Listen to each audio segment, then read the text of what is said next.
Okay, magandang hapon po sa bawat isa at muli kami po ay nagagalak at nagpupuri sa Diyos sa lugar na ito sapagkat kami po ay naimbitahan upang ang inyo pong lugar ay ma-bless. So sa hapong ito ay hindi lamang natin mapapakinggan kundi malalaman din po natin ang katotohanan about sa pagdidedicate ng isang lugar o ng isang bahay. Okay? So, meron po ba kayong Bible? Please open our Bible in Romans chapter 12 verses 1 to 2. Romans chapter 12 verse 1 to 2. Sabi po ng Bible, verse 1, I beseech you therefore, brethren, by the mercies of God, that ye present your bodies a living sacrifice, holy, acceptable unto God, which is your reasonable service.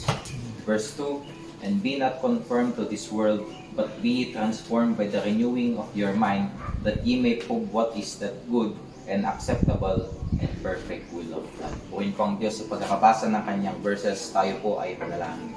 Let's pray. Salamat po Lord sa oras na binigay niyo sa amin sa pagkakataong ito na kami po ay makapag-aral ng inyong salita patungkol po dito po sa dedication, at nawa sa lugar na ito kayo po ang siyang magpala at mag-ready puso ng bawat isa sa pakikinig.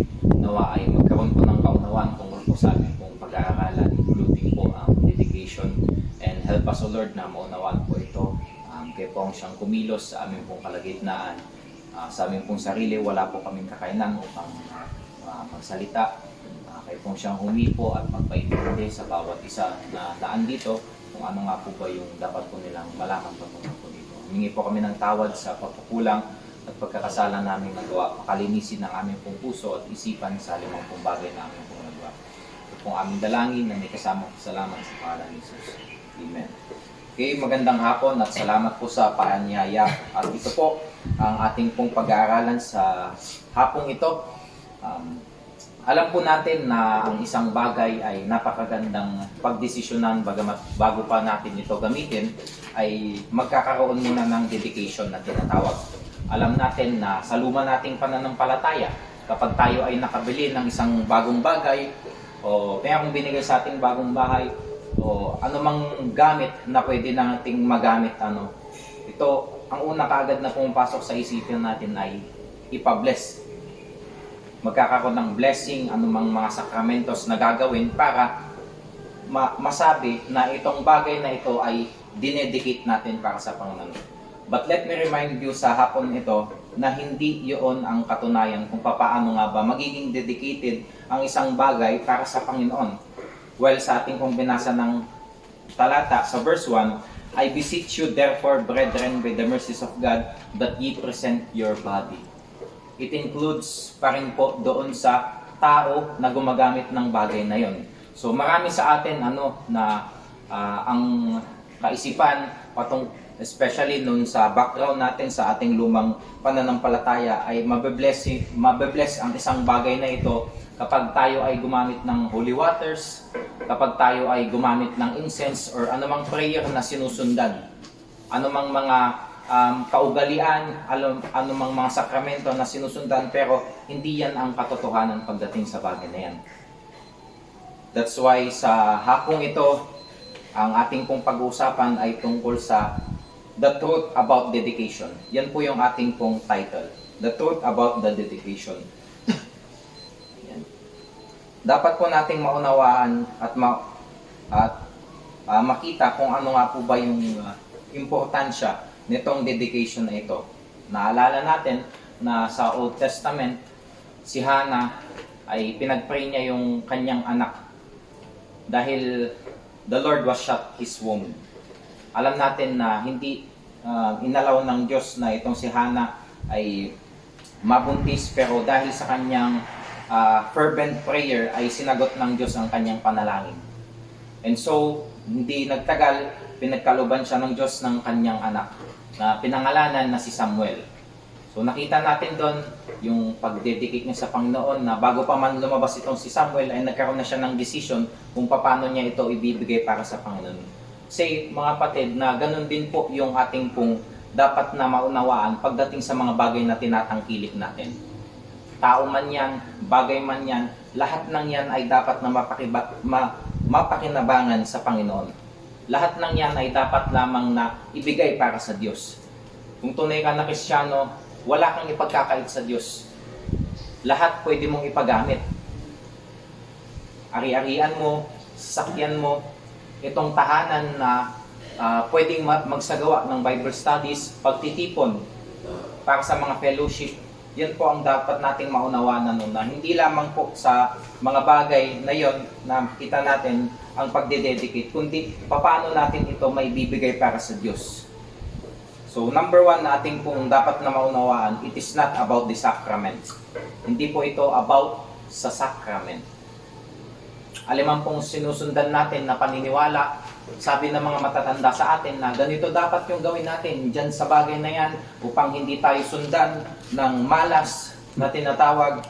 Ngunit hindi po yung sinasabi ng Bible dahil nasa tao yung pagsunod dito sa verse na ito nun. And remember na it doesn't need to involve holy water and it doesn't need to involve an incense na nabanggit ko na kanina, na hindi tayo sumusunod doon sa pagkakaalam nung sa lumang pananampalataya natin na kinakailangan pang magsagawa ng ganitong mga sakramento dahil alam natin na hindi nadadaan sa sakramento ang pagdededicate o pagbibigay ng isang bagay para sa Diyos.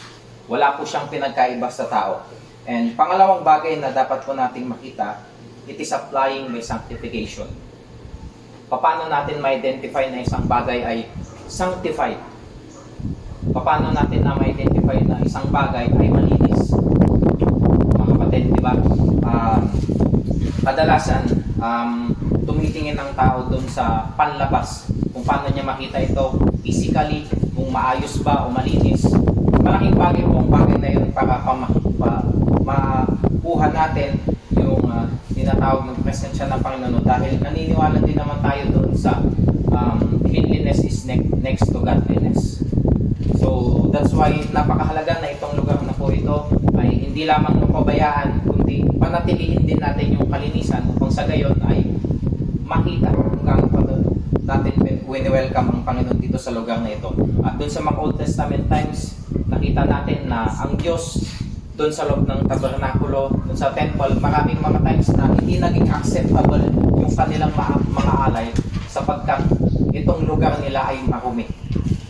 Hindi man physically na marumi, sabihin, yung mga taong nakatira doon ay hindi nagiging katanggap-tanggap sa Diyos yung kanilang alay. That's why, dapat na maunawaan natin yung tunay na kahulugan ng sanctification.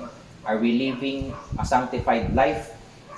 Verse number 1, I beseech you therefore, brethren, by the mercies of God, that ye present your body as a living sacrifice. Okay, mga kapatid, naintindihan ba natin na kailangan natin na ang ating katawan na ialay natin sa Diyos ng holy, and then pangalawa, acceptable unto God. It is by the sight of the Lord. Doon sa nakikita ng Diyos at hindi sa nakikita ng tao. Well, gano'n mo man to linisin itong lugar na ito, gano'n man yan kaganda, kung paano natin pagandahin, anumang bagay na ilagay natin dyan, mga palamuti, ngunit kung hindi natin ito gamitin para sa kalooban ng Diyos, maaring pamahayan ito ng mga hindi magagandang espiritu. Okay? So that's why, sa mga tao na nakatira dito, mga tao na nangangalaga dito, dapat po nating ikonsidera yung ating pong buhay. Kung namumuhay ba tayo ng tama sa Diyos? Namumuhay ba tayo ng naayon doon sa kalooban ng Diyos? At malaking bagay para mapangalagaan itong lugar natin na dinededicate natin para sa Panginoon. Is by presenting your body, and pangalawa, by presenting your service acceptable. Gaano nagiging katanggap-tanggap ang ating paglilingkod sa Diyos? So nakita natin doon sa Old Testament na kung saan itong dalawang magkapatid ay nagkaroon ng inggitan sa isa't isa and kasukdulan na napatay nitong si Cain, si Abel. And that is because of their sacrifice. Ang isa sa kanila ay hindi naging acceptable yung sacrifice para sa Panginoon. Pero yung isa, yun yung tinanggap ng Diyos. by rule of application, dapat din nating makita na ganun din yung dapat nating gawin sa panahon ngayon.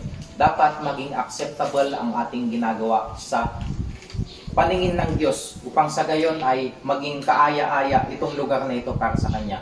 Kaya nga sabi ko kanina, kung hindi rin lang kalooban ng Diyos yung ginagawa natin sa loob ng room na ito, kahit pa i-dedicate natin ito or alumang sakramentong gawin natin, walang epekto yan. Maaring pamahayan pa rin tayo ng mga masasamang spirito. Okay? Dapat malaman natin kung ano yung acceptable para sa Panginoon. It is. And malalaman lamang po natin kung ano yung kalooban ng Diyos kung tayo ay nagbabasa po ng banal na kasulatan. So, hindi na tayo kailangan pang magpaligoy-ligoy pa. Hindi na natin pa kinakailangan na magtanong sa kung kani-kanino, sa mga kakilala natin, mga matatanda, kung ano yung dapat gawin dito para mapangalagaan, paano maipakita na ito ay ibinibigay o dinededicate para sa Panginoon. Malaking bagay po ang klase ng pamumuhay ng Kristiyano para mapangalagaan ng isang lugar. Tama po ba? So why tinitignan ng Diyos ang buhay ng mga nakatira dito, tinitignan din ng mga Diyos kung gaano kayo sumusunod doon sa kalooban ng Diyos. Ito, note po, it is not about the things we use. Hindi po issue dito yung mga bagay na ating ginagamit. Ang issue po dito kung anong klaseng merong buhay tayo. Then nakita naman natin, sabi rin sa Bible, di ba? Na kung tayo ay namumuhay sa kalooban ng Diyos, tayo ay pagpapalain. Madadamay itong lugar na ito. Kung tayo naman ay hindi namumuhay dun sa kalooban ng Diyos, tayo ay i-curse. At malaking bagay yung buhay ng tao para sa lugar na ito. Kung kinurse ka ng Panginoon, pwedeng itong lugar na ito ay hindi rin mapangalagaan. At huling bagay po, it is involved with commitment. Marami pong pagkakataon sa ating buhay na mga hindi mananampalataya o maging mga mananampalataya, bakit nga ba nila dinededicate ito? Ano nga bang kahulugan ng dedication? Marahil ang iba sa atin, ito ay ginagawa dahil bago lamang yung bagay, yung mga sakyan natin, o anumang pwede nating ma-obtain. Pero, dinededicate natin ito para sa ating pong commitment na tinatawag. We should commit for the Lord. Kagaya na lamang doon sa anak ni Hannah, pinag-pray niya dahil meron siyang commitment na itong anak ko ay gusto kong magamit para sa Diyos. Napakaganda na tayo ay meron din pong commitment na bago pa man ipagkaloob ng Diyos yung bagay na yan, ay meron na tayong commitment na ipapagamit natin yan sa Diyos. We should use it for the Lord. Dapat natin gamitin ang bagay na ito para sa Panginoon sapagkat hindi magiging walang magiging kabuluhan itong place na ito o hindi magiging kaaya-aya, hindi magiging hindi magiging makabuluhan itong place na ito kung hindi rin lang natin ipapagamit para sa Diyos. That's why napakagandang decision sa member natin na kung saan nagpa-dedicate ng lugar na ito at praying na itong lugar natin ay magamit para sa Panginoon. Praying na ito ay maglaman ng mga maraming kaluluwa, Bible studies, at kayo ay gumagawa ng kalulahatian ng Diyos. So sa oras na ito, naunawaan po natin kung ano yung tunay na pakahulugan ng dedication at naunawaan din natin kung ano yung mga maling pag-aakala ng tao about the dedication. So salamat po sa hapon na ito. Salamat po sa pakikinig. Yun lamang po.